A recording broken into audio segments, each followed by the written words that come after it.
ഒരുപാട് KSRTC ബസ്സിലിരുന്ന് love ചെയ്തിട്ടാണ് നമ്മുടെ സംവിധായകനും നടനുമായ മധുപാൽ കല്യാണം കഴിക്കുന്നത്. തൃശ്ശൂരിൽ നിന്ന് മധുപാൽ എന്നോട് പണ്ട് പറഞ്ഞിട്ടുണ്ട്, KSRTC ബസ്സിൽ കയറിയിട്ട് യാത്ര ചെയ്യുമ്പോൾ അടുത്തിരുന്ന ഒരു ലേഡിയുമായിട്ട് പരിചയപ്പെടുകയാണ്. തിരുവനന്തപുരത്ത് വരുമ്പോഴത്തേക്ക് ഇവരും നല്ല അടുപ്പത്തിലായി. പിന്നീട് മധുപാൽ കല്യാണം കഴിച്ചത് അവരെ തന്നെയാണ്, ആ ബസ്സിലെ യാത്രയിൽ നിന്നാണ്. പിന്നെ പലപ്പോഴും ഈ കണ്ടക്ടർ ബാക്കി മാറാൻ കൊടുക്കും.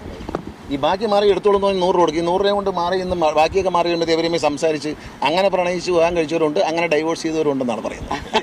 ഇതിന്റെ പേരിൽ ചില്ലറ കാരണം പ്രളയം, ചില്ലറ വാങ്ങിച്ചോളാൻ പറഞ്ഞു വിടും. പ്രണയമല്ലാതെ കുറച്ച് ഏയിൽ ചിന്തിക്കുന്നവർ ഈ ബസ്സിൽ കയറില്ല. അവർക്ക് ഈ ബ്രേക്ക് ചെയ്യുമ്പോഴും ഫ്രണ്ടിൽ ഇടിക്കുക, ബാക്കിൽ ഇങ്ങോട്ട് ഇടിക്കുക, അതൊന്നും ഇതിനകത്ത് നടക്കില്ല. മര്യാദയ്ക്ക് ഇരിക്കേണ്ടി അല്ലേ? നിർത്തി കൊണ്ടുപോകില്ലല്ലോ, നിർത്തത്തില്ലെങ്കിൽ അതൊന്നും നടക്കില്ല. അല്ല എന്ത് ചെയ്യാനല്ലേ? പിന്നെ ഇപ്പോഴാ സിസ്റ്റം ഉണ്ട്. പണ്ട് എന്നുള്ള പ്രോബ്ലം എന്ന് വെച്ചാൽ വലിയൊരു പ്രോബ്ലമായിരുന്നു. ഈ കാത്തുനിൽപ്പിൻ്റെ ഇടയിൽ ബസ് സ്റ്റോപ്പിൽ നിർത്തില്ല. ദൂരം നിർത്തി ആളെ ഇറക്കിയിട്ട് ബസ് സ്റ്റോപ്പിൽ നിർത്താതെ നമ്മൾ ഓടണം അതിൻ്റെ പുറകെ കയറാൻ വേണ്ടിയിട്ട്.